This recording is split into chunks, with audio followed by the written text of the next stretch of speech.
We've gone all retro in today's Daily Show.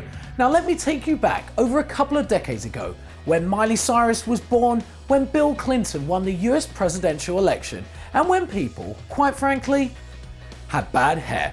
This is because in our third quarter final, we've got the 1992 champions Pakistan taking on the co-host of that tournament, Australia. And we'll see who the cricketing gods are favouring this time around. But first, we spoke to some of the stars of this Cricket World Cup about the impact of that 1992 tournament. What 92 did was, I think it captivated the nation, and it was their style of cricket, it was their brand of cricket, the innovation that they showed, the passion with which that they exhibited on the field, and I remember watching pretty much every game of that 92 World Cup, and if I wasn't going to be a cricketer beforehand, I think it was fair to say after that tournament I was certainly taken by it. What happened in that World Cup, we really have to be positive and think that we could repeat it. My favourite memory of the Cricket World Cup, 92, definitely. Jonty Rhodes running out Imzimam. I think it just sparked off everything for me. From that point onwards, my clothes were never clean. So, my parents just, they hated me after that. But I think my love for cricket just grew from that point on. There was just so much about that one moment that turned my life around, That's my first cricketing memory, actually. I played a little bit in the backyard before then with my brothers, but that was my biggest memory of a Cricket World Cup. That's when the dream started, when I was 8 years old.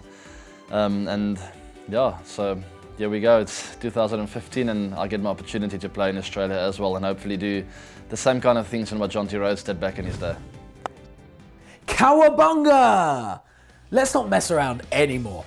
Let's see how the star nations of the 1992 tournament got on in 2015. It's Pakistan against Australia.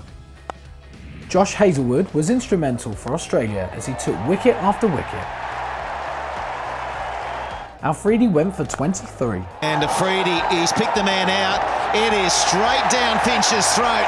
Hazlewood took 4 for 35 as Pakistan slid from 97 for 2 to 213 all out. That's gone up in the air.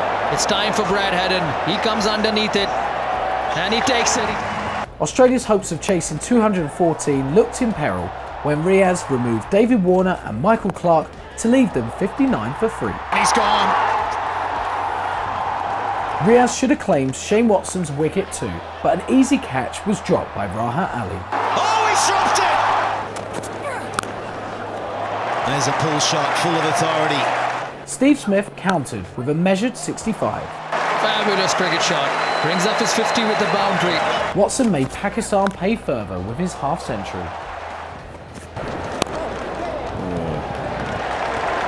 50 up for Shane Watson. Maxwell replaced Smith to add a quick-fire 44.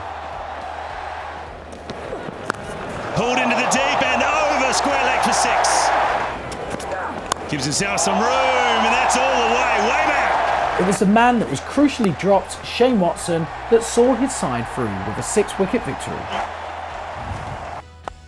Hi, I'm Michael Slater. Australia through to the semi-finals against India.